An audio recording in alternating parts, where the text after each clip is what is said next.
नमस्कार, मैं रवि यादव आप सभी दर्शकों का बहुत बहुत स्वागत और अभिनंदन करता हूं अपने खास कार्यक्रम संत संगम में।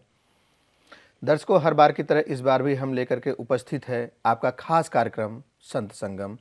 इस कार्यक्रम में हम प्रयास करते हैं कि आपकी जो जिज्ञासाएं हैं उसका हम समाधान कर सकें। इसी कड़ी में आप सभी के बीच में बड़े ही हर्ष का विषय है कि हम सबके बीच में परम पूज्य पंडित राम नरेश तिवारी जी महाराज उपस्थित हैं। महाराज जी, आपका बहुत बहुत स्वागत और अभिनंदन है हमारे इस कार्यक्रम में। आप चूँकि वृंदावन से इतने दूर से आए हैं हमारे दर्शकों के लिए, तो आपका विशेष हमारे दर्शकों की तरफ से विशेष धन्यवाद, आभार। महाराज जी, मेरी पहली जिज्ञासा ये है जी कि जब पुत्र बेटा तरक्की करता है जी। तो एक माता पिता और गुरु को कितनी खुशी होती है। सबसे पहले तो मैं आपके चैनल परिवार को धन्यवाद देना चाहूँगा कि आप लोगों के प्रयास से, आप सब चैनल परिवार के माध्यम से जो इस कार्यक्रम को आपने रखा है, जिससे कि सभी लोगों का फ़ायदा होगा, उन्हें सन्मार्ग प्राप्त होगा, सभी दर्शकों को इससे लाभ प्राप्त होगा। तो आपके चैनल को और आपके समस्त चैनल परिवार को और आप लोगों के व्यक्तिगत परिवार को मैं धन्यवाद देना चाहूँगा। देखिए, खुशी तो बहुत मिलती है माता पिता की। जैसे बच्चे की प्रगति होगी तो माता पिता को खुशी मिलेगी, अंतरात्मा से वह खुश होगा, मगर उसकी खुशी की भी एक सीमा होती है। अर्थात जो वह चाहता है उस लाइन में अगर वह जा रहा बालक, तो बालक को खुशी होगी पिता को। अगर उस लाइन में नहीं जा रहा है तो नहीं होगी खुशी। रावण के पिता को खुशी नहीं हुई थी, माता को खुशी हुई थी। है तो संतान दोनों की, माता को खुशी हुई मगर पिता को खुशी नहीं हुई, क्योंकि बालक गलत आश्रम जबकि रावण ने कुबेर पर चढ़ाई करके सोना की लंका जीत ली, मगर माता लंका में रावण के साथ रही मगर पिता नहीं रहे। अर्थात पिता को खुशी नहीं हुई, माता को तो मान लो विषमता थी। तो खुशी तो तब होगी जब बालक उस आचरण को ग्रहण करेगा। अब पिता का मानता नहीं, पिता के आदेश का पालन नहीं करता, पिता की एक बात भी नहीं मानता, पिता को कोई गाली दे तो भला उस पिता को खुशी होगी? नहीं होगी। हाँ, अंतरात्मा से वो गाली ना देगा, उसे गाली ना देगा, पब्लिक के बीच में उसे व्यक्त भी ना करेगा, मगर उससे दुख अंदर होगा। खुशी उसे तब होगी जब उसका कोई भी धन से किसी पिता को या किसी माँ को खुशी नहीं होती। तो ध्यान रखना, बालक तीनों लोगों की संपत्ति अर्जित कर ले, माता पिता का सम्मान ना करे तो क्या उसको खुशी होगी? नहीं होगी। मेरी जिज्ञासा इसी को लेकर थी महाराज जी। हाँ, कि मैं ये जानना चाह रहा हूँ कि आज जो है आप अपने पुत्र को लेकर के कितना खुश हैं या खुशी आपको होती है। मेरी जो जिज्ञासाएं थी महाराज जी वो इसी सवाल को लेकर के थी। मैं अब ये जानना चाह रहा हूँ और दर्शकों को बता दूं कि आप जो पूज्य महाराज जी को सुन रहे हैं, आप अंतर्राष्ट्रीय कथावाचक परम पूज्य अनिरुद्धाचार्य जी महाराज के पिताश्री जी हैं। तो इसीलिए मैं पूछ रहा था कि एक पिता को कितनी खुशी मिलती है। तो अपने पुत्र को लेकर के आज पूरे दुनिया में महाराज जी जा कर के कथाएं कर रहे हैं। लोगों को, जो वृद्ध माताएं हैं जिनके अपने बच्चे ठुकरा देते हैं, पूज्य महाराज जी उनको अपनाते हैं, उनकी सेवा करते हैं। वृंदावन तीर्थ में जो लोग आते हैं जिनको खाने की व्यवस्था नहीं है, नहीं मिल पाता है, भरण पोषण उस तरीके से नहीं हो पाता है, तो अपने गौरी गोपाल आश्रम में जो है निःशुल्क भोजन कराया जाता है। इतना बड़ा प्रकल्प चला रहे हैं और दुनिया में नाम कमा रहे हैं। तो इसीलिए हमने पूछा कि आपको कितनी खुशी होती है। देखिए, खुशी तो है, अपन को बहुत खुशी है, ऐसा नहीं, बहुत खुशी है। और मान लीजिए कि हजारों लोगों को भोजन मिल रहा है, हजारों लोगों को रोजगार मिल रहा है, तो खुशी क्यों ना होगी?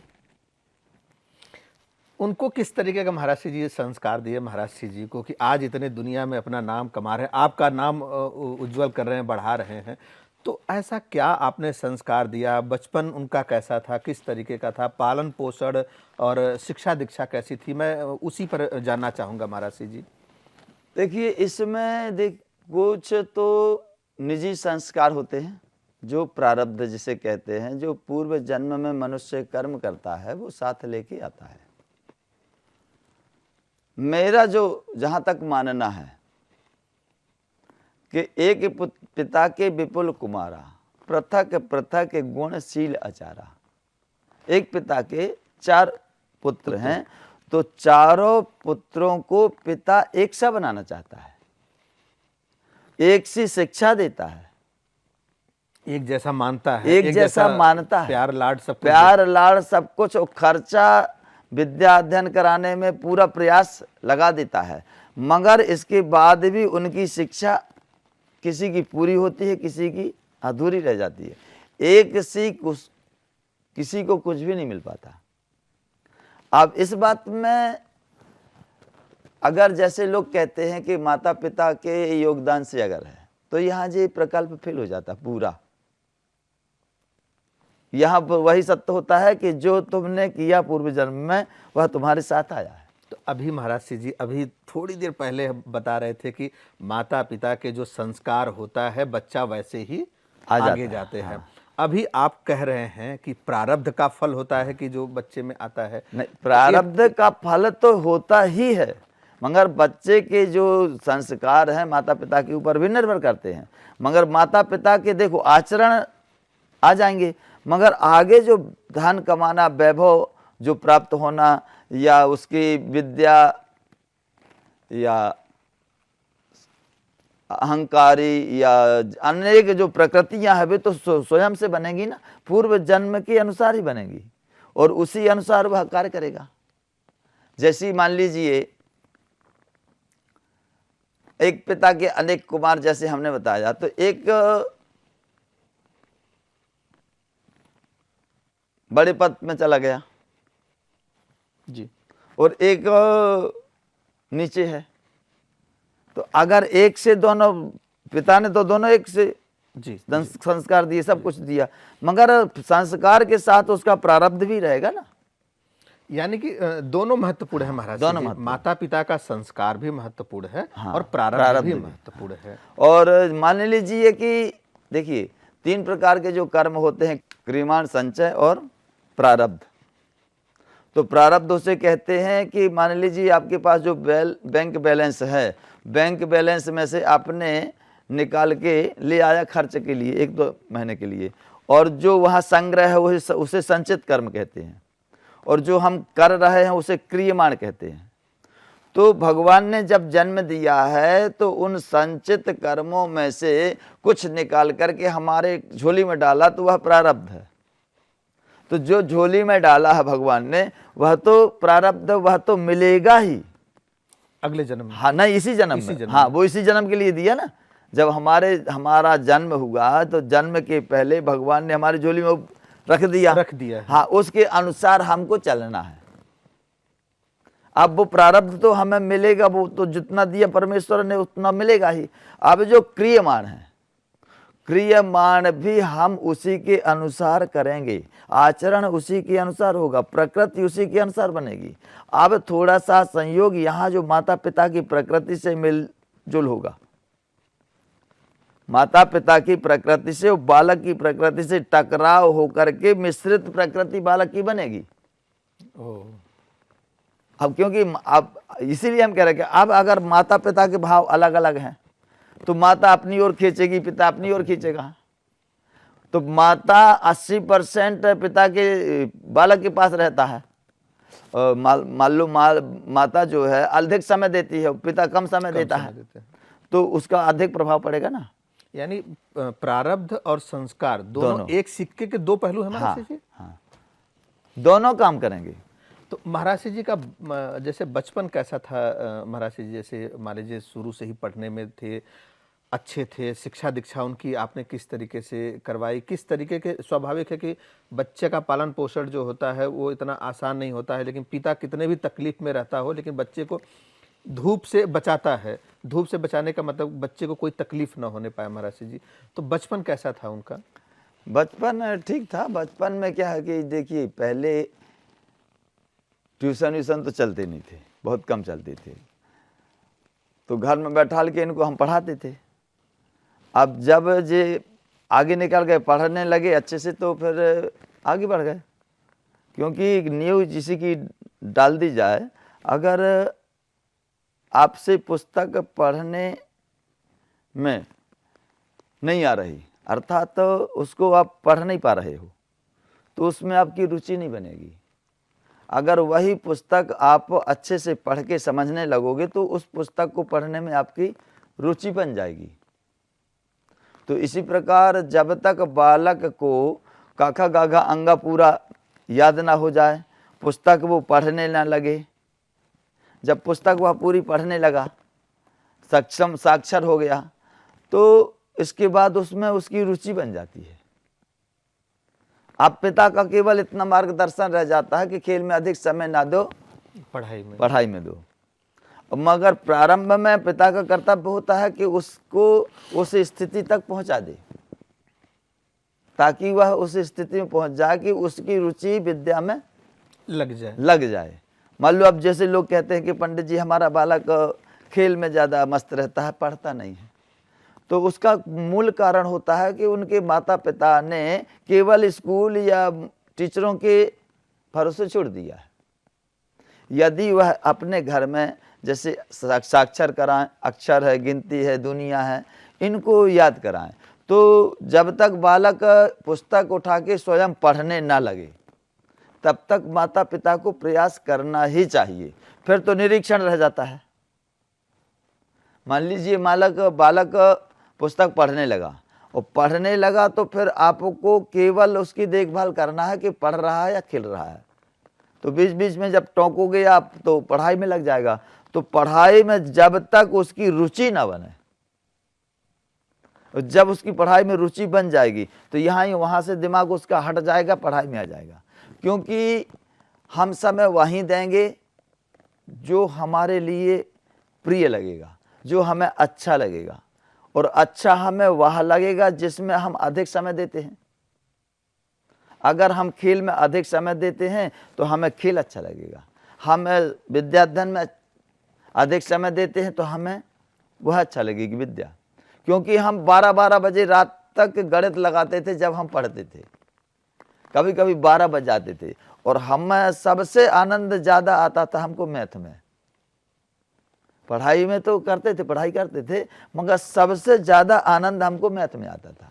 और 100 में से 95 से नीचे कभी मिले नहीं। महाराज जी का किस विषय में रुझान था महाराज जी? इनका अनुद्धाचार्य जी महाराज का इनका रुझान तो वैसे सभी विषय में रहा है, मगर गणित इनकी कमजोर रही पहले से। नहीं, मैं तो पूछ रहा हूँ किस में अधिक रहा है?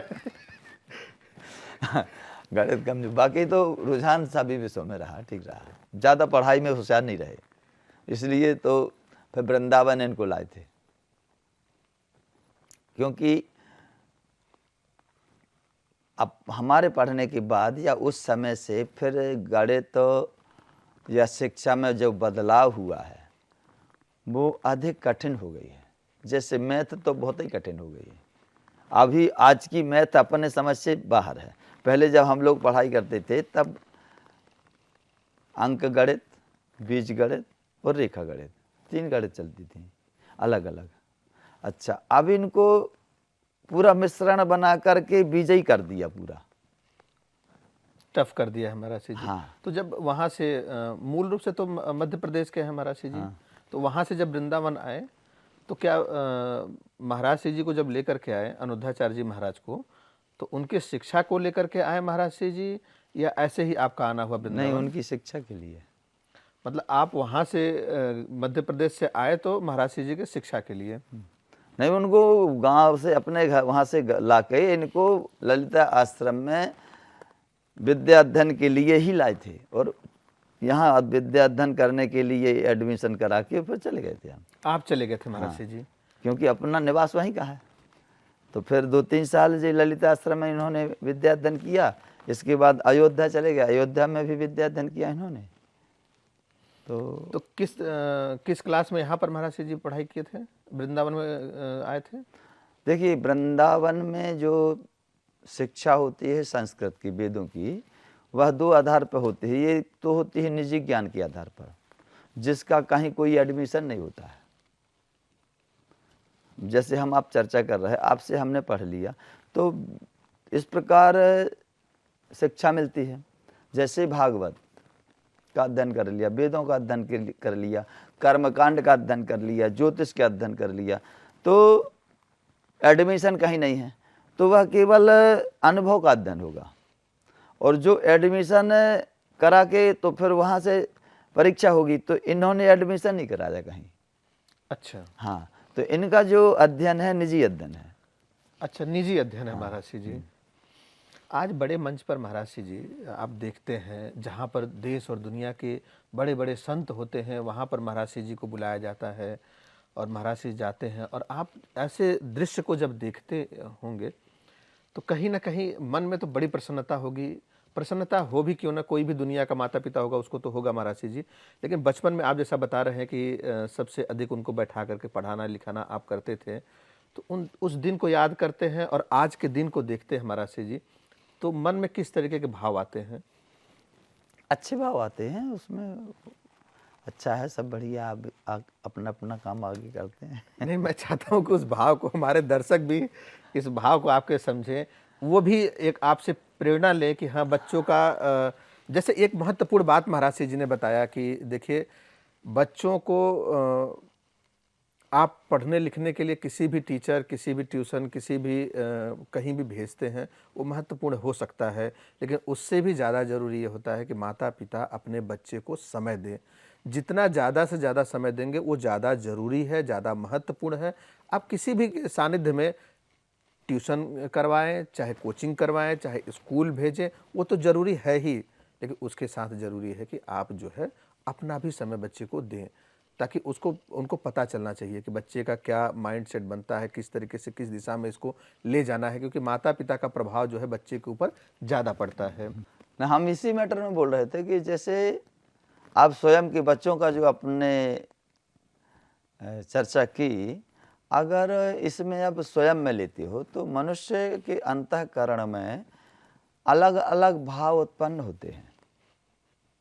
कोई व्यक्ति ईश्वरवादी होता है तो कोई व्यक्ति संसारवादी होता है। तो जो संसारवादी व्यक्ति होता है उसे संसार की बातें अच्छी लगती हैं, और जो ईश्वरवादी व्यक्ति होता है उसे संसार की बातें अच्छी नहीं लगती। ये दोनों में, जैसे हम आपको पहले बता हर व्यक्ति की प्रकृति अलग अलग है। मान लीजिए आपने एक साधु थे, जैसे कि उन्होंने देखा राजा ने बुलाया तो उसे बदबू आने लगी, राजमहल में साधु को बदबू आने लगी, क्योंकि उसे अच्छा नहीं लगता, उसे जंगल अच्छा लगता है। तो मान लो रुचि के अनुसार है। और हमारा ये मानना है कि अगर बच्चे उन्नत कर रहे हैं या तुम्हारे पास तुमने खूब धन कमाया है, उसको अगर तुम महत्व देते हो तो तुम्हारे अंदर अहंकार जागृत हो जाएगा। धन को महत्व, धन को, पुत्र को, सबको। क्योंकि मेरा पुत्र कलेक्टर है, मेरा पुत्र थानेदार है, मेरा पुत्र प्रधानमंत्री है, इतना बड़ा वक्ता है, तो ये बहुत बड़ा अहंकार जागृत हो जाएगा। चलिए, अहंकार जागृत हो जाएगा महाराज। अहंकार से कैसे बचा जा सकता है? अहंकार से इसलिए बचा जा सकता है कि सबके जो अपने भाग्य से लाया है वो अपना भाग्य का फल भोग रहा है, उसमें हमारा कोई योगदान नहीं है। नहीं, अगर योगदान अगर अपने योगदान को मानते हो, अपने योगदान को महत्व देते हो, तो अहंकार बढ़ेगा। अगर अपने योगदान को महत्व नहीं दोगे तो अहंकार नहीं बढ़ेगा। हमने आपको सहयोग दिया है वक्त में, अगर उस सहयोग को हम याद करेंगे तो आपके प्रति नफरत जागृत हो। हमने दिया, हमारे बदौलत तुम ऊपर उठे हो। अगर उस सहयोग को हम याद ना करेंगे तो हमारे आपका संबंध में नम्रता रहेगी, अहंकार नहीं आएगा। अगर उसको याद करेंगे, हमारे देने से तुम आगे बढ़े हो। क्योंकि देखो, हमारा ये मानना है कि हर व्यक्ति को अपने कर्तव्य में आगे बढ़ना चाहिए। कर्तव्य के बाद फल की इच्छा का त्याग भगवान ने कहा है। मान लो माता पिता का कर्तव्य है उसको शिक्षित करना, आगे बढ़ाना, आगे बढ़ाने के बाद में उसमें उसको आशा नहीं करनी चाहिए। अगर आशा करता है तो बालक यदि माता पिता को ठुकराता है तो दुख है, और अगर माता पिता को बालक स्नेह देता है तो अहंकार है। कल्याण कहीं नहीं है। ना तो माता बालक को क्योंकि प्रेम ईश्वर से होना चाहिए, हमारा उद्देश्य ये है। नहीं, आपका उद्देश्य महाराज जी, ये बहुत गूढ़ विषय, कितनी बड़ी बात आप कह रहे हैं कि अपेक्षाएं नहीं रखनी चाहिए। बिल्कुल ठीक है? नहीं। हमारा कर्तव्य है अपने वंश को आगे बढ़ाना है। बच्चा पैदा हुआ, उसका हमने पालन पोषण भरण पोषण किया महाराज जी, उसको संस्कारवान बनाया। अपेक्षाएं नहीं रखनी चाहिए। आदमी को तकलीफ दुख का कारण अपेक्षा ही होता है महाराज जी। हम किसी से अपेक्षाएं ज्यादा कर लेते हैं, वो अपेक्षाएं पूरी नहीं होती तो हमें दुख तकलीफ का सामना करना दुख पड़ता है। का कारण ही वही अपेक्षा है, मैं मान गया इस बात को। हाँ। लेकिन ये तो कहते हैं महाराज जी, ये बच्चा हमारे बुढ़ापे का लाठी है, ये हमारा बुढ़ापे का सहारा है। हाँ। तो हम कैसे अपेक्षा का त्याग कर सकते दे हैं महाराज जी? ये बातें कहने तो आसान है, हाँ। लेकिन प्रैक्टिकल में उतारना तो बड़ा जे तकलीफ लग आपके रहा है। प्रारब्ध के ऊपर निर्भर करता है। हमें सुख दुख जो मिलेगा बालकों के आधार पर नहीं मिलेगा और ना किसी व्यक्ति के आधार पर मिलेगा, वो हमारे प्रारब्ध के अनुसार ही मिलेगा। हम जो अपेक्षा करेंगे उसे अगर बालक ने हमारी इच्छाओं की पूर्ति नहीं की तो हमारे डबल दुख हो गए ना। मान लो एक दुख तो वो जो प्रारब्ध से मिलेगा, जी जी, क्योंकि बुढ़ापे में जब टांगें काम नहीं कर रही तो वो दुख है। अब दूसरा दुख तैयार हो जाएगा कि बालक ने तुम्हें ठुकरा दिया, तो दो दुख हो गए और वो एक ही रहेगा। अगर अपन किसी से अपेक्षा ना करेंगे, किसी से आशा ना करेंगे तो हमारा एक ही दुख रहना कि हमारे पैरों में अब ताकत नहीं है, इसकी अतिरिक्त कोई दुख नहीं है। अब अगर और पालते हो तो जितनी अपेक्षा रखोगे, जितनी आशा दूसरे से रखोगे ना, उतना ही दुख बढ़ेगा ना। क्योंकि बुढ़ापे के शब्द कोई सुनना नहीं चाहता, इस बात को ध्यान देना। और बुढ़ापे में साहस स्वयं का आत्मबल ही काम करता है, और वह आत्मबल तब काम करेगा जब तुम ईश्वर से अपनी लगन लगा लोगे। फिर तुम्हें दुख व्यापने वाला नहीं है, फिर तुम्हें आनंद आएगा। अगर वो पानी ना देगा तो तुम्हें आनंद आएगा, वो बालक रोटी ना देगा तो तुम्हें आनंद आएगा, बालक गारी देगा तो तुम्हें आनंद आएगा। हर जगह तुम्हें आनंद ही आनंद आएगा। ये बातें महाराज जी जो आप कह रहे हैं ये प्रैक्टिकल में तो थोड़ा सा मुश्किल है। हाँ, मगर हमारे अनुभव की बात है जी सर, क्योंकि हमारा जो स्वभाव है, सिद्धांत है, थोड़ा दुनिया से विपरीत है, क्योंकि हम ईश्वरवादी हैं और हमारा उद्देश्य लक्ष्य यही है। जैसे एक व्यक्ति का लक्ष्य होता है कि हमको अच्छा पढ़ के डॉक्टर बनना, मास्टर बनना, कलेक्टर बनना, एक विद्यार्थी का लक्ष्य हो जाता है। जो सकुशल विद्यार्थी होगा वह लक्ष्य बना के चलेगा। इसी प्रकार जो सकुशल जीवन यापन करने वाला है उसका भी एक लक्ष्य होगा। उसका लक्ष्य परमेश्वर को पाना, वहां तक पहुंचना। तो जिसका परमेश्वर को पाना लक्ष्य है, वहां इस सृष्टि की सब धूल है उसके लिए। आप ईश्वरवादी अपने आप को बता रहे हैं महाराज जी। एक ऐसे व्यक्ति हैं जो संसारवादी हैं, तो आप तो ये अपने अनुभव बता रहे हैं ईश्वरवादी होने की वजह से महाराज जी। अब हम वो उपाय जानना चाह रहे हैं महाराज जी, जो एक्स व्यक्ति है, जो दूसरा व्यक्ति है, जो संसारवादी व्यक्ति है, उसका उपाय बता दीजिए। तो उसी को देख के तो हमको हंसी आती है। देखिए, जो मिलना है तो मिलना है, ये अकाट सत्य है कि जो हमने प्रारब्ध में किया, क्योंकि हमने शास्त्रों का और ज्योतिष का बहुत गूढ़ता से अध्ययन किया है, बहुत सूक्ष्म तरीके से अध्ययन किया है। और ज्योतिष और शास्त्र जब दोनों को आप मिलाएंगे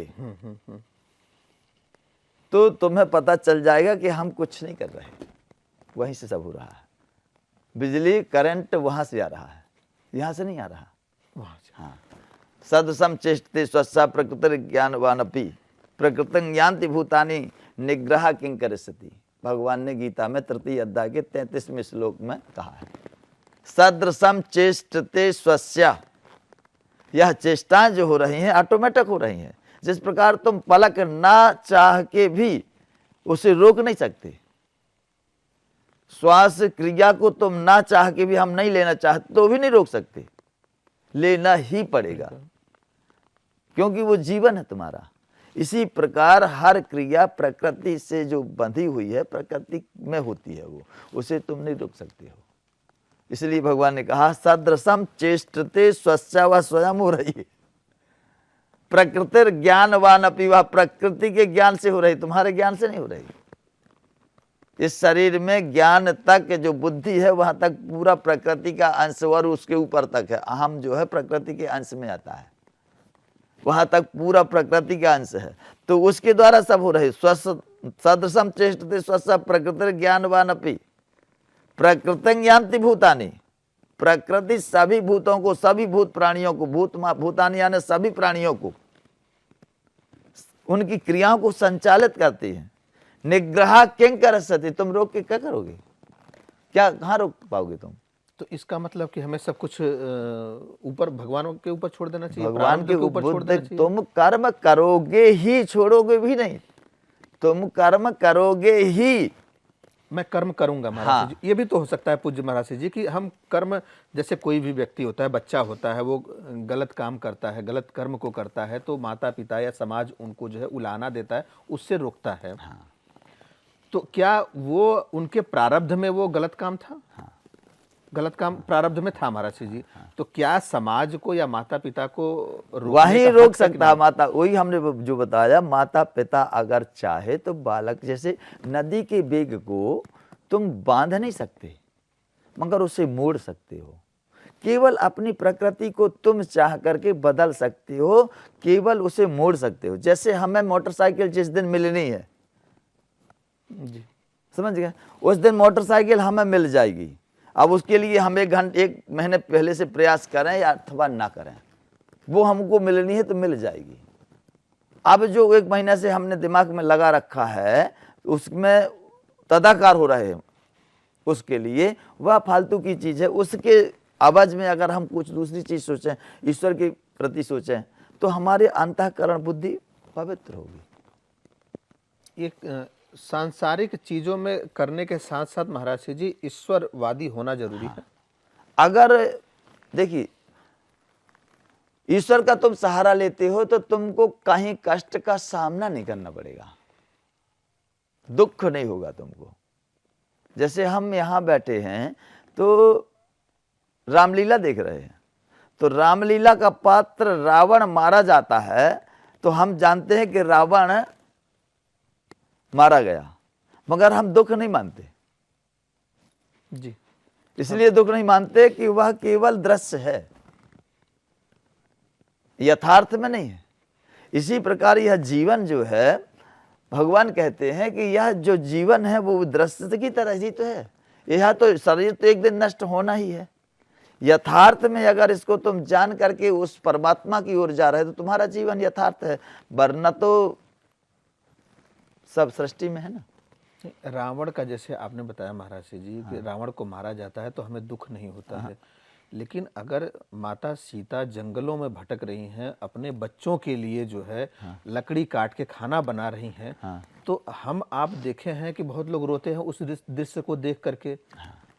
इसलिए हर ग्रंथ को भी उसके संबंध में पढ़ना चाहिए, अलग अलग ग्रंथों को पढ़ना चाहिए। अब इसके विषय में आप अध्यात्म रामायण के बालकांड के अध्याय 1 से 32 से 43 श्लोक नंबर तक देखना, तो आपको पता चल जाएगा। जो आपने बताया वो सब उसमें पता चल जाएगा।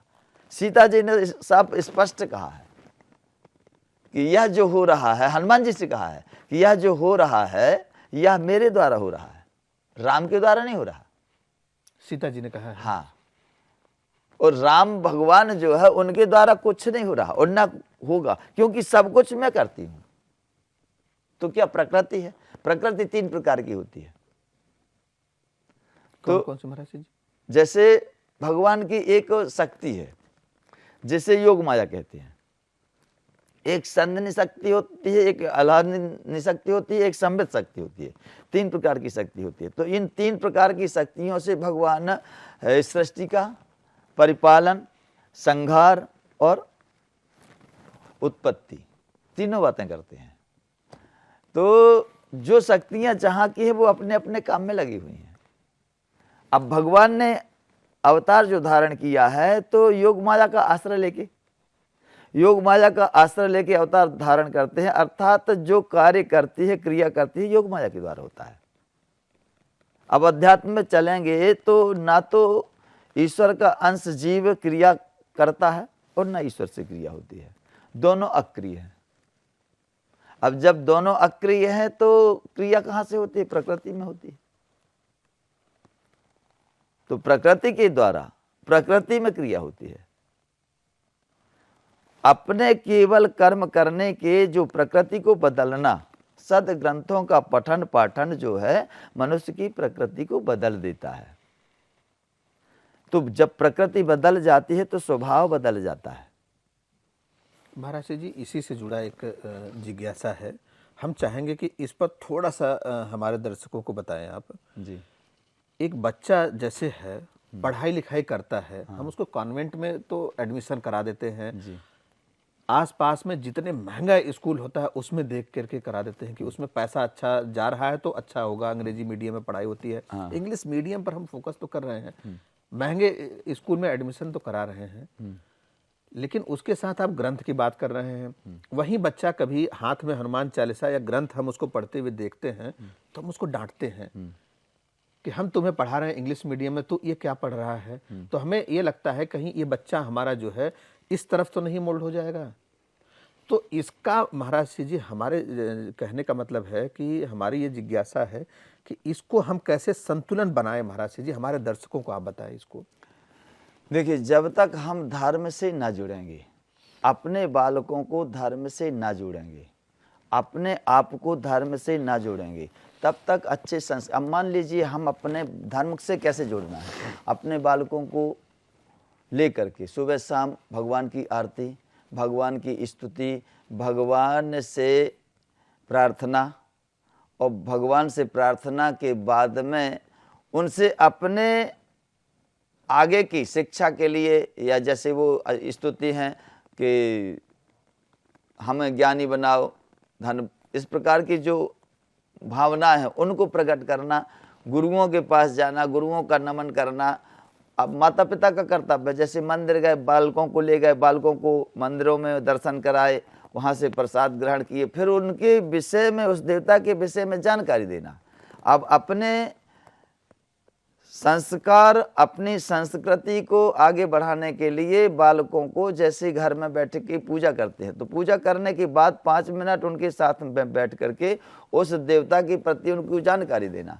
तो उनकी जानकारी, जब तक जानकारी ना मिलेगी तब तक उस देवता से उनका प्रेम नहीं होगा, और जब तक प्रेम नहीं होगा तो वे उस देवता को पूजने के लिए आगे नहीं बढ़ेंगे। इसी प्रकार गुरुओं के पास जाना, उनका सम्मान करना, मंदिरों में जाना, तो इस प्रकार के आचरण से बालकों को संस्कार मिलते हैं। उन संस्कारों के माध्यम से जब बालक आगे बढ़ते हैं तो 2 प्रकार के कर्म होते हैं मनुष्य के, एक पाप होता है, एक पुण्य होता है।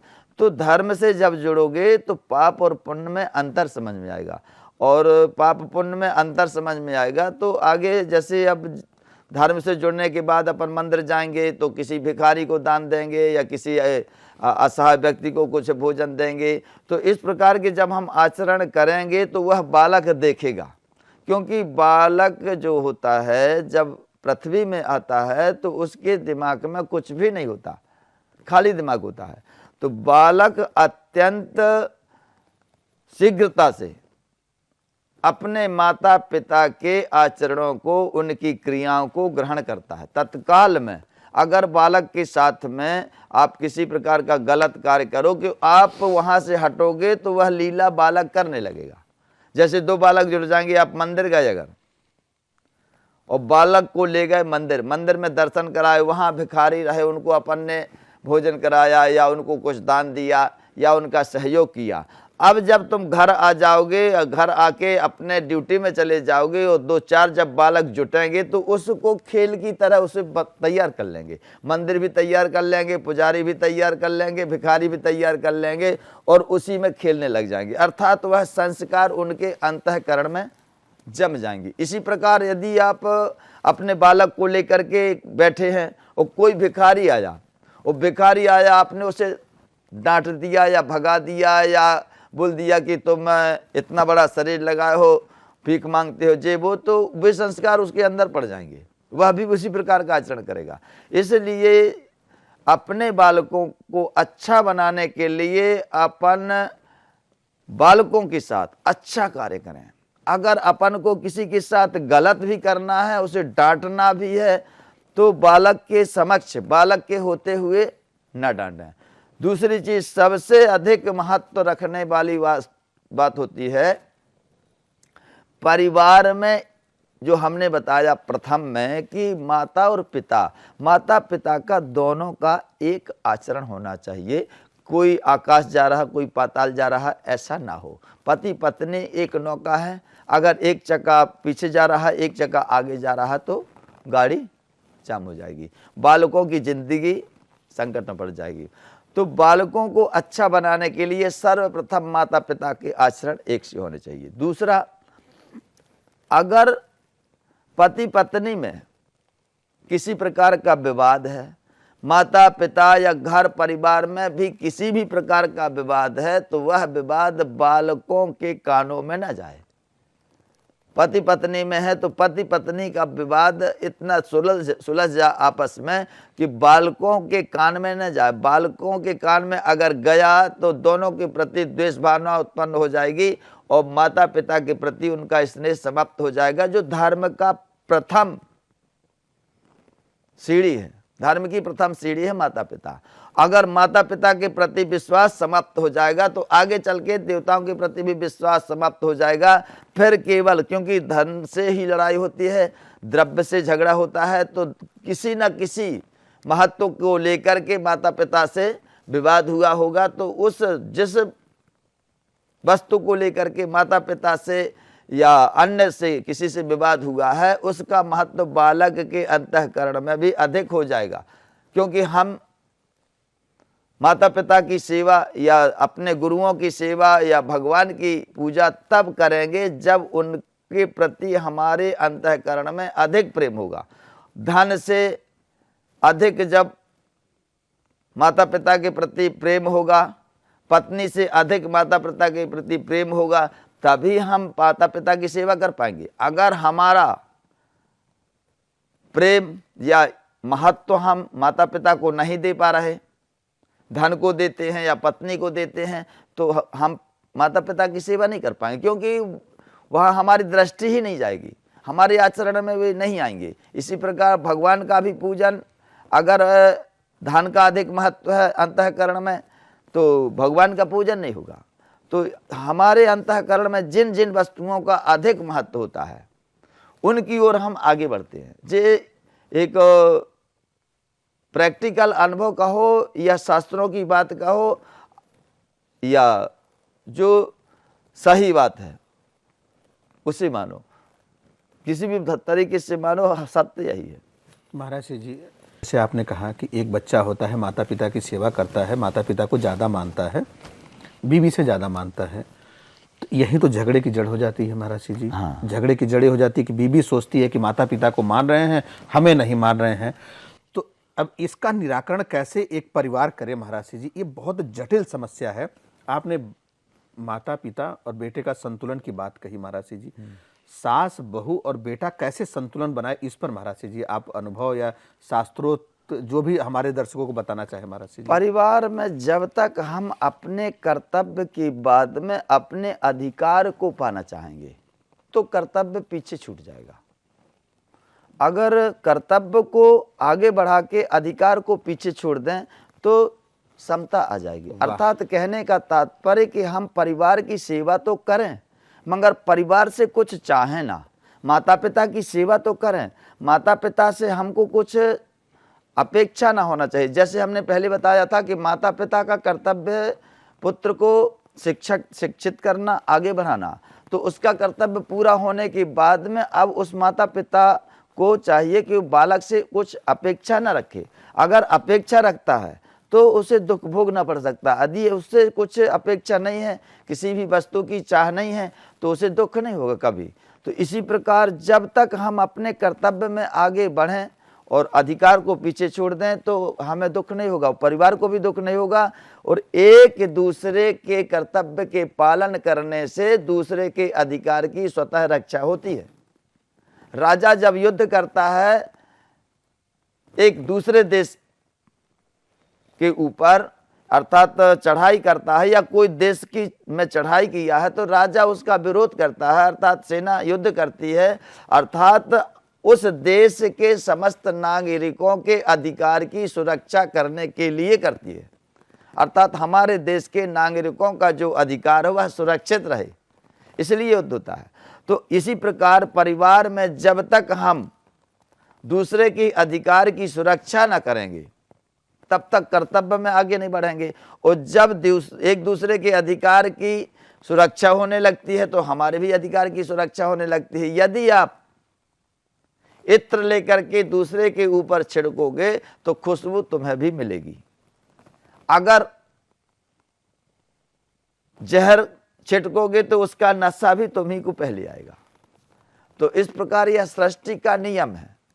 जो जिसे दूसरे को अगर गिराना चाहता है तो स्वतः गिरता है। अर्थात कहने का तात्पर्य कि अगर हम धन को महत्व देंगे तो माता पिता को महत्व न दे पाएंगे। झगड़ा तभी होगा जब धन को महत्व देंगे, और धन को महत्व ना देंगे तो माता पिता को महत्व देंगे तो धन स्वतः आएगा। क्योंकि धर्म से धन जुड़ा है, धर्म से भगवान जुड़े हैं, इनका सबका संबंध है। जब हम माता पिता को ठुकरा देंगे तो भगवान भी ठोकर खा जाएगा, तो भगवान भी जब तुम्हारे विमुख हो जाएगा तो धन स्वतः निकल जाएगा। कहीं पुलिस के पास चला जाएगा, वकीलों के पास चला जाएगा, डॉक्टरों के पास चला जाएगा, किसी भी भांति उसको जाने के अनेक रास्ते होते हैं। अगर धर्म को जोड़ के रखेंगे तो धर्म धन की सुरक्षा करेगा, क्योंकि एक दूसरे से सब कनेक्ट है। इस प्रकार दूसरे के अधिकार की रक्षा करें तो हमारा अधिकार स्वतः सुरक्षित हो जाता है। महाराज जी, आज हमारे दर्शकों को इतनी बहुत बारीकी से आपने बताया, और परिवार ही दर्शकों सभी लोग जानते हैं कि परिवार ही सब कुछ होता है, और परिवार के लिए ही लोग जीते हैं, कमाते हैं, मेहनत करते हैं, अपना संचय भी करते हैं परिवार के लिए ही। तो जो महाराज श्री जी ने बताया, मैं नहीं कह रहा हूँ कि आप पूरी तरीके से उसको एप्लीकेबल करिए, पूरी तरीके से स्वीकार करिए, अगर करते हैं तो उससे बढ़िया तो कुछ नहीं है। लेकिन जितना बन पड़ता है उतना भी अगर थोड़ा भी अंश महाराज श्री जी ने जो बताया उसको भी अगर आप अपने जीवन में धारण करते हैं, उसको इम्प्लीमेंट करते हैं, उस पर चलने का प्रयास करते हैं, तो मुझे लगता है कि बहुत लाभ मिलेगा। क्योंकि ये महाराज श्री जी का जो अनुभव है, जो तजुर्बा है, जो इतने दिनों महाराज श्री जी ने जिया है। अब आप देखिए जो है महाराज श्री जी जो है मध्य प्रदेश के एक छोटे से गांव में रहते थे महाराज श्री जी, और आज जो है महाराज श्री जी द्वारा जो है महाराज श्री जी के पुत्र परम पूज्य अंतर्राष्ट्रीय कथावाचक अनिरुद्धाचार्य जी महाराज जो है इतना बड़ा सेवा प्रकल्प चला रहे हैं, परोपकार के काम कर रहे हैं, निःशुल्क लोगों को हजारों की संख्या में भोजन करवा रहे हैं, वृद्धाश्रम चला रहे हैं जहाँ पर कि जिनके बच्चे ठुकरा देते हैं उन माताओं के पूज्य महाराज श्री जी सहारा बन रहे हैं, अनेक गौशालाएं चला रहे हैं, प्रकल्प चला रहे हैं। तो कहीं ना कहीं महाराज श्री जी का जो संस्कार है, प्रारब्ध तो है, देखिए प्रारब्ध और संस्कार, जैसा कि महाराज श्री जी ने कहा, एक सिक्के के दो पहलू हैं, तो प्रारब्ध से इनकार नहीं किया जा सकता है। लेकिन हाँ, ये भी सत्य है कि महाराज श्री जी का जो द्वारा संस्कार दिया गया है उससे भी इनकार नहीं कर सकते हैं। तो महाराज श्री जी के बताए हुए रास्ते पर चलने का अगर प्रयास करेंगे तो निश्चित रूप से आपको बहुत लाभ होगा। तो महाराज श्री जी, आप हमारे स्टूडियो में आए, इतना हमारे दर्शकों को समय दिया, इसके लिए बहुत बहुत धन्यवाद। आपके दर्शकों का भी धन्यवाद। जय श्री कृष्णा, जय श्री राधे। सभी दर्शकों से जय श्री राधे।